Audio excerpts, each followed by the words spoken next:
제1부 찬란했던 시작과 비극의 서막. 여러분은 어머니라는 단어를 들으면 어떤 풍경이 떠오르시나요? 따뜻한 밥 짓는 냄새, 포근한 품, 아니면 남모르게 훔치던 눈물 자국일까요? 오늘 들려드릴 이야기는 한 여자의 인생, 아니 지독하리만큼 모진 풍경 속에서도 자식이라는 꽃을 피워낸 나의 어머니에 대한 기록입니다. 시간을 거슬러 1980년으로 가봅니다. 전라도 광양에서 나고 자란 20 초반의 꽃다운 아가씨가 있었습니다. 바로 우리 어머니입니다. 어머니는 큰오빠와 언니를 따라 낯선 땅 대구로 올라오셨어요. 공장에 취직해 성실히 일하던 어머니는 그곳에서 한 남자를 만납니다. 투박하지만 성실해 보였던 남자, 바로 저의 아버지였죠. 두 분 사랑에 빠졌고 축복 속에 결혼을 했습니다. 대구 비산동. 비록 넉넉진 않았지만 신혼의 단꿈이 젖어있던 그곳에서 제가 태어났습니다. 어머니가 가끔 말씀하시길 그때가 인생에서 가장 따뜻했던 봄날이었다고 해요. 아버지는 퇴근길에 통닭 한 마리를 사오시며 허허 웃으셨고 어머니는 그런 아버지의 땀 젖은 옷을 다려주며 행복해 하셨으니까요. 하지만 그 행복은 야속하게도 딱 2년, 정말 꿈처럼 짧게 끝나버렸습니다. 다니던 공장이 부도가 나면서 우리 가족의 운명은 송두리째 바뀌게 됩니다. 실직한 아버지는 결국 고향인 경북 성주로 내려가 참외 농사를 짓기로 결정했습니다. 그것이 지독한 가시밭길의 입구인 줄은 꿈에도 모른 채 말이죠. 성주에는 꼬장꼬장한 성격의 친할머니가 계셨습니다. 우리가 들어간 곳은 번듯한 방 한 칸이 아니었습니다. 할머니 집 한 구석, 농기구나 잡동사니를 쌓아두던 퀴퀴한 냄새가 나는 창고. 그곳을 대충 개조한 방이 우리 세 식구의 보금자리가 되었습니다. 창문 틈으로 황소바람이 들어오던 그 차가운 창고방에서 어머니의 시집살이는 시작되었습니다. 낮에는 떼약볕 아래 참외밭에서 허리가 끊어지라 일하고 밤에는 할머니의 눈치를 보며 찬물에 손을 담가야 했습니다. 제가 살살이 되던 해에 어머니의 배가 다시 불러왔습니다. 제 여동생이 태어나던 날을 어머니는 아직도 생생히 기억하십니다. 산기가 느껴져 배를 움켜쥐고 뒹구는데도 병원에 갈 돈도 차편도 없었습니다. 결국 어머니는 그 좁고 어두운 창고방에서 홀로 산통을 참아내며 동생을 낳으셨습니다. 의사도 간호사도 없이 그저 동네 할머니 한 분이 급하게 오셔서 탯줄을 묶어주셨죠. 얼마나 경황이 없었는지 탯줄이 제대로 묶이지도 않았습니다. 지금도 제 여동생의 배꼽은 불룩 튀어나온 참외 배꼽입니다. 우리는 가끔 그 배꼽을 보며 웃어넘기지만 사실 그것은 어머니가 흘린 피눈물의 증거이자 가난의 문신이었습니다. 동생이 태어난 이후 아버지는 변해갔습니다. 농사일이 뜻대로 되지 않아서였을까요? 아니면 가장으로서의 무게를 견디지 못해서였을까요? 아버지는 술을 가까이 하기 시작했습니다. 처음엔 한두 잔이던 것이 나중에는 매일이 되었고 급기야는 알코올 중독에 가까울 만큼 술에 절어 사셨습니다. 술 냄새가 진동하는 밤이면 어김없이 큰 소리가 났습니다. 할머니는 술 마신 아들을 탓하는 대신 모든 화살을 며느리에게 돌렸습니다. 남자가 밖에서 술을 마시는 건 다 여자가 집안에서 내조를 못해서라며 입에 담지 못할 폭언을 쏟아부으셨죠. 창고방에 얇은 문 하나를 사이에 두고 저는 이불을 뒤집어 쓴 채 그 소리들을 들어야 했습니다. 그렇게 3년이라는 시간이 지옥처럼 흘렀습니다. 하루가 멀다 하고 아버지와 할머니는 싸우셨고 그 싸움의 끝은 언제나 어머니의 비명이었습니다. 술 취한 남편의 손찌검, 그리고 머리채를 휘어잡으며 악을 쓰는 시어머니. 어머니는 그 두 사람 사이에서 샌드위치처럼 끼어 온몸으로 그 고통을 받아내야 했습니다. 어머니는 8남매 중 여섯째 딸이었습니다. 다른 형제들은 모두 인천에 모여 살며 서로 의지하고 지냈지만 홀로 멀리 경상도 시골 구석에 떨어져 사는 여섯째 딸은 인천에 계신 외할머니에게 가장 아픈 손가락이었습니다. 전화기 너머로 들려오는 딸의 목소리에 힘이 없는 것을 느낀 외할머니는 어느 날 결심을 하십니다. 내 새끼 얼굴 한번 봐야겠다. 인천에서 성주까지 그 먼 길을 버스를 몇 번이나 갈아타며 외할머니가 찾아오셨습니다. 넉넉지 않은 살림에 사돈댁에 간다고 딸 먹인다고 이것저것 보따리를 머리에 이고 오신 그 구분 등. 하지만 그날 그 마당에서 벌어진 일은 어머니의 가슴에 평생 씻기지 않을 대못을 박았습니다. 대문을 들어서려는 외할머니를 보고 친할머니가 소리쳤습니다. 어딜 감히 들어와? 그게 선물이라고 들고 왔나? 꼴도 보기 싫으니 당장 나가. 상상이나 되십니까? 사돈 어른을 문전박대하다 못해 가져온 선물 보따리를 집어던지며 욕설을 퍼붓는 시어머니. 그 모습을 본 어머니는 이성을 잃었습니다. 내가 맞는 건 참아도 우리 엄마가 당하는 건 못 참지 않습니까? 어머니는 울면서 할머니에게 대들었습니다. 어머니, 우리 엄마한테 왜 그러세요? 멀리서 온 사람한테 이게 무슨 짓이에요? 하지만 돌아온 것은 매질이었습니다. 할머니는 그 자리에서 어머니의 머리채를 잡고 흔들며 온몸을 구타하기 시작했습니다. 칠순이 넘은 외할머니는 당신 때문에 딸이 더 맞을까봐 같이 달려들지도 못하고 그저 손이 발이 되도록 빌었습니다. 사부인, 내가 잘못했소. 내가 갈 테니 우리 딸 좀 때리지 마소. 아이고, 내 새끼 죽네. 외할머니는 친할머니보다 15살이나 더 많으셨습니다.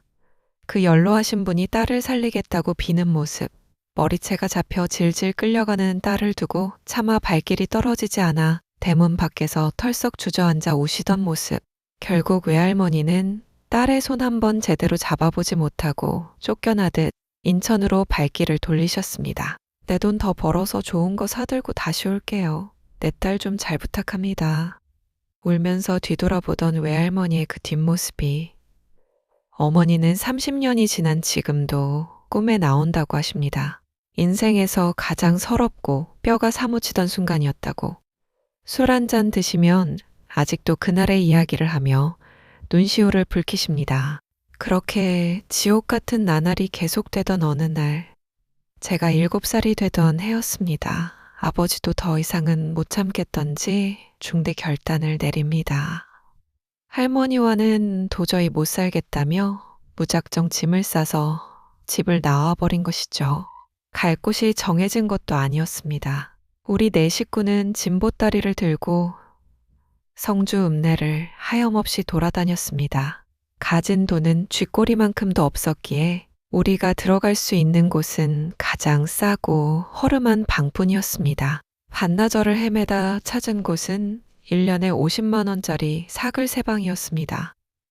말이 집이지 사람이 살 수 있을까 싶은 곳이었습니다. 하지만 선택권은 없었습니다. 우리는 그날 바로 그곳에 짐을 풀었습니다. 그리고 그곳에서 저는 중학교 1학년 때까지 때의 유년 시절의 대부분을 보내게 됩니다. 그 사글세방에서의 삶은 또 다른 고난의 시작이었습니다. 하지만 그 좁은 방에서 어머니가 저를 안고 해주셨던 말씀 한마디가 제 인생을 송두리째 바꾸어 놓았습니다. 제2부 단칸방의 생존기, 그리고 어머니의 눈물. 그렇게 도망치듯 들어온 성주 읍내의 단칸방. 보증금도 없이 1년에 50만 원을 내는 사글세 방이었습니다. 제가 중학교 1학년이 될 때까지 살았던 그곳은 집이라기보다는 생존을 위한 처절한 벙커 같았습니다. 낮에는 그나마 괜찮았지만 밤이 되면 천장에서 우다다다 하는 소리가 들렸습니다. 쥐들이 운동회를 하는 소리였죠. 한겨울에는 입김이 나올 정도로 우풍이 셌고 한여름에는 찜통더위에 숨이 턱턱 막혔습니다. 게다가 바로 옆 건물이 술집이었습니다. 밤새 쿵짝거리는 음악 소리, 술 취한 사람들의 고성방가가 얇은 벽을 뚫고 들어와 어린 저와 동생은 밤잠을 설치기 일쑤였습니다. 그 척박한 환경 속에서도 어머니는 슈퍼우먼이어야 했습니다. 남의 집 밭일을 나가 돈을 벌고 돌아와선 집안일을 하고 우리 남매를 키우셨습니다. 그뿐인가요? 1년에 20번이 넘는 시댁 제사와 집안 행사를 도맡아 하셔야 했습니다. 어머니의 얼굴에서 멍이 사라질 날이 없었고 눈가에 눈물이 마를 날이 없던 시절이었습니다. 어느 날 밤이었습니다. 그날도 어머니는 아버지의 주사에 시달려 구석에서 울고 계셨습니다. 어린 마음에 엄마가 너무 불쌍해서 저도 같이 울었습니다. 그때 어머니가 저를 와라 끌어안으셨습니다. 어머니의 몸에서 땀 냄새와 흙내 그리고 비릿한 피 냄새가 섞여 났습니다. 어머니는 제 눈을 똑바로 바라보며 이렇게 말씀하셨습니다. 아들아, 내 새끼야. 너는 커서 절대로 이렇게 살면 안 된다. 알겠지? 엄마는 오직 너랑 동생 지키고 싶어서 그거 하나 때문에 참고 버티는 거다. 그러니 너는 항상 바르고 착하게 커야 한다. 알겠지? 그 떨리는 목소리가, 그 절박한 눈빛이 제 가슴에 인두처럼 찍혔습니다. 그날의 어머니 말씀은 제 인생의 나침반이 되었습니다. 내가 삐뚤어지면 우리 엄마가 무너진다. 그 생각 하나로 저는 지금까지 엇나가지 않고 버텨올 수 있었습니다. 하지만 가난보다 더 무서운 건 죽음의 공포였습니다. 어느 겨울밤 잠을 자는데 갑자기 하늘이 빙글빙글 돌고 가슴이 꽉 막힌 것처럼 답답해졌습니다. 숨을 쉴 수가 없었습니다. 연탄가스였습니다. 방 창문 바로 밖에 연탄 보일러가 있었는데 낡은 틈새로 가스가 새어 들어온 겁니다.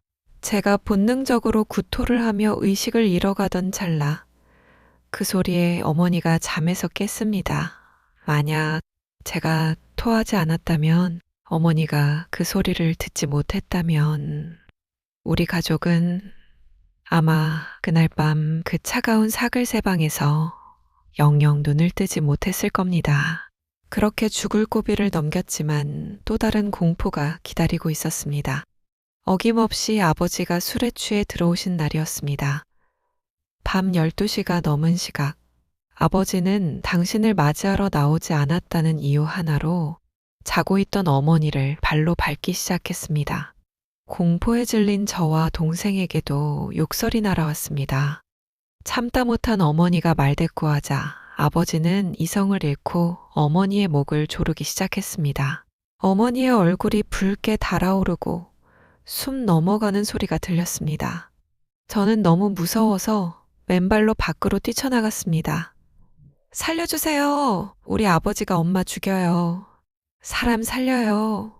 온 동네가 떠나가라 소리를 질렀습니다. 옆집 신고로 경찰이 출동했고 아버지는 잡혀갔습니다. 하지만 저는 알고 있었습니다. 아버지가 곧 돌아오리라는 것을요.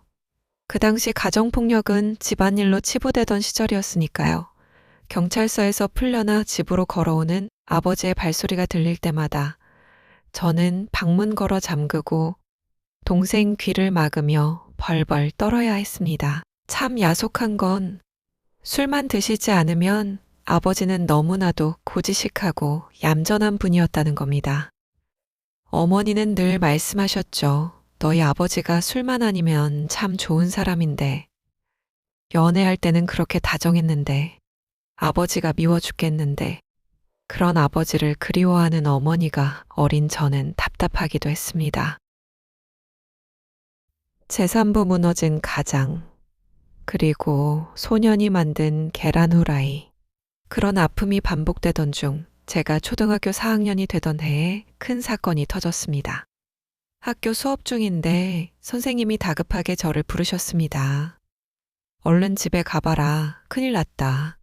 영문도 모른 채 달려간 집은 텅 비어 있었고 아버지가 피를 토하고 쓰러져 대구의 대학병원 중환자실로 실려가셨다는 소식을 들었습니다. 아버지 친구분들의 손에 이끌려 도착한 병원. 그곳에서 본 아버지의 모습은 충격적이었습니다. 온몸에 호스를 꽂고 의식 없이 누워있는 아버지. 심각한 알코올성 당뇨 합병증으로 인한 쇼크였습니다. 의사 선생님은 어머니에게 마음의 준비를 하라고 했습니다. 임종을 준비하라는 말. 참 이상하죠? 매일 밤 술주정 부리는 아버지가 그렇게 미웠는데, 죽기를 바란 적도 있었는데, 막상 아버지 옆에서 오열하는 어머니를 보니 저도 눈물이 났습니다. 저는 어머니 손을 잡고 빌었습니다. 제발 아버지를 살려달라고, 우리 아빠 좀 살려달라고 하늘이 도왔는지 아버지는 2달 만에 기적적으로 깨어나셨습니다. 췌장이 망가져 평생 인슐린 주사를 맞아야 했지만 목숨은 건졌습니다. 퇴원 후 아버지는 정말 달라지셨습니다. 술을 입에 대지 않으셨고 건강을 챙기셨습니다.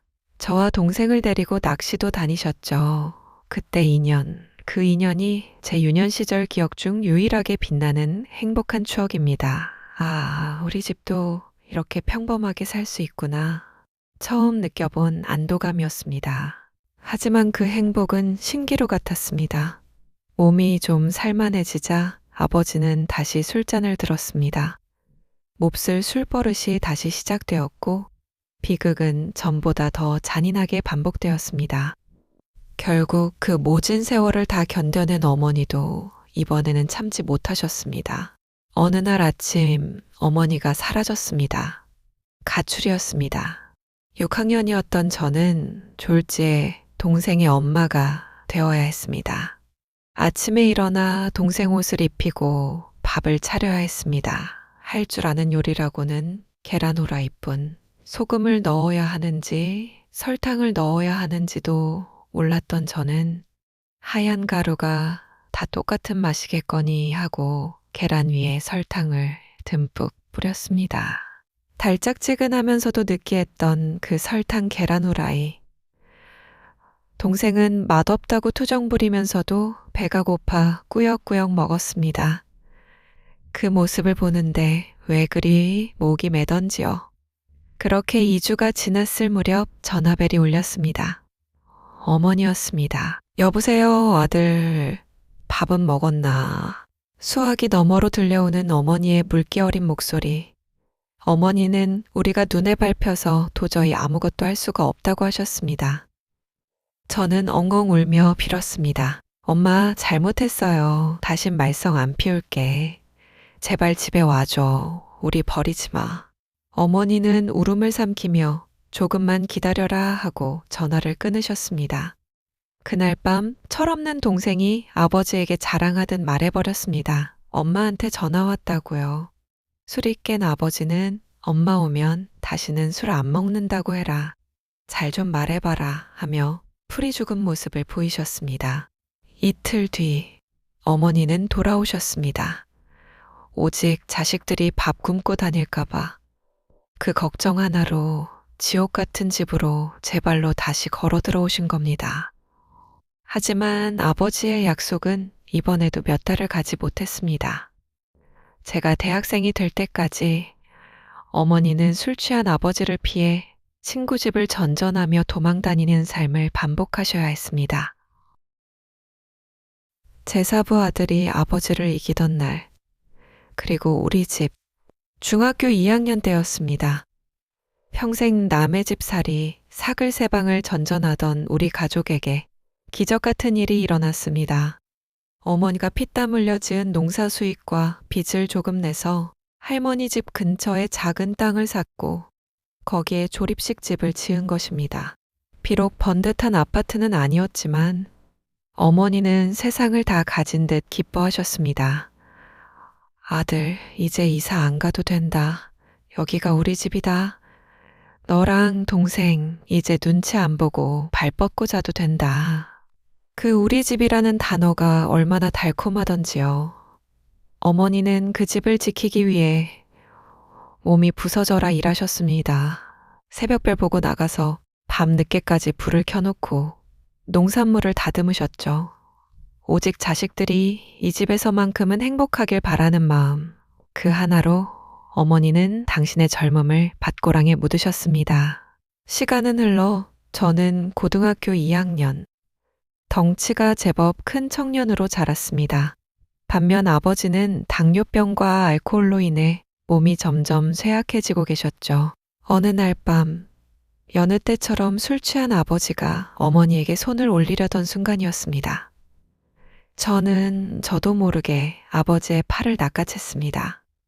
예전 같으면 무서워서 벌벌 떨었을 텐데, 어느새 제 힘이 아버지를 압도하고 있었습니다. 아버지, 이제 그만 좀 하세요. 엄마 때리지 마시라고요. 제 힘에 밀려 비틀거리는 아버지를 보며 저는 묘한 감정을 느꼈습니다. 아버지가 이렇게 작았나. 그날 이후로 아버지의 폭력은 멈췄습니다. 아들이 아버지를 힘으로 제압하게 된 그 슬픈 승리의 날, 우리 집의 가정폭력은 끝이 났지만 아버지의 술병은 여전히 우리 곁에 남아 어머니의 마음을 갉아먹었습니다.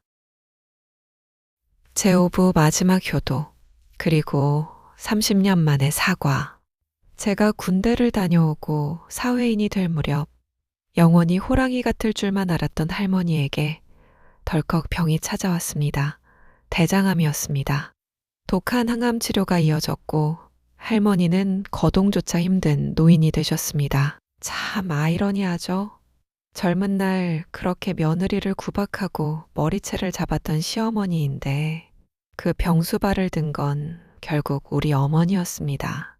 고모도 삼촌도 아닌 가장 핍박받았던 며느리 말입니다. 어머니는 불평 한마디 없이 할머니의 기저귀를 갈았습니다. 처음에는 빨래와 식사 수발로 시작했지만 점점 병세가 악화되자 대소변을 받아내는 일까지 도맡으셨습니다. 그렇게 3년, 5년 긴 병간호가 이어졌습니다.